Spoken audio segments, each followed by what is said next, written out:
എല്ലാവരോടും അവിടെ ഘോരം oxygen oil പോയി ക്ലാസ് എടുക്കുകയും ഓക്സിജൻ ഓയിൽ 2 മാസം പൂട്ടിക്കിടക്കുന്ന സമയത്ത് ഓക്സിജൻ ഓയിൽ ഒളിച്ചും പാത്തും പോയി ഐഡിയ അടിച്ചിരുന്ന മാരാർ സാറിനോടും ചോദിക്കാനുള്ളത്, എങ്ങനെയാണ് സാറേ നിങ്ങൾ പൂളിംഗം കൊടുത്തിരുന്നത്? എവിടത്തെ വരുമാനം കൊടുത്തിട്ടാണ് 18 ലെവലുകളിൽ വീതിച്ചു പോയിരുന്ന സാധനമല്ലേ ഈ പൂളിംഗം എന്നാണ് ചോദിക്കാനുള്ളത്. പൂളിംഗം കൊടുത്തത് പക്ക മണി ചെയിനാണ്.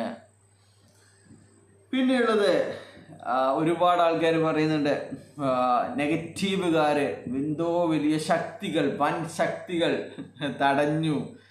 ആരാണ് നിക്ഷേപകർക്ക് പണം കൊടുക്കാത്തത് എന്നുള്ളത് ഇന്ന് നിങ്ങൾക്ക് മനസ്സിലായി കാണും. കമ്പനിയാണ് നിക്ഷേപകർക്ക് 5 പൈസ കിട്ടും, അവർ അനുഭവിക്കണമെന്ന് ആ ഒരു മനസ്ഥിതിയിൽ നിൽക്കുന്നത് കമ്പനിയാണ്.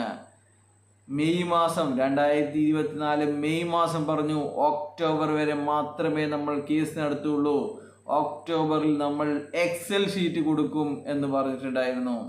ഒക്ടോബർ ആയപ്പോൾ അത് മാറ്റി. അങ്ങനെ ഇല്ല, നമ്മൾ കമ്പനി തിരിച്ചു കൊണ്ടുവരാനാണ് ശ്രമിക്കുന്നത്, ആർക്കും തന്നെ പൈസ തരില്ല. അങ്ങനെ പൈസ കൊടുക്കാനാണെങ്കിൽ എത്ര പേർക്ക് കൊടുക്കും? 232 മതിയാവില്ല എന്ന് ഒരുപാട് ആൾക്കാർ പറഞ്ഞിട്ടുണ്ട്.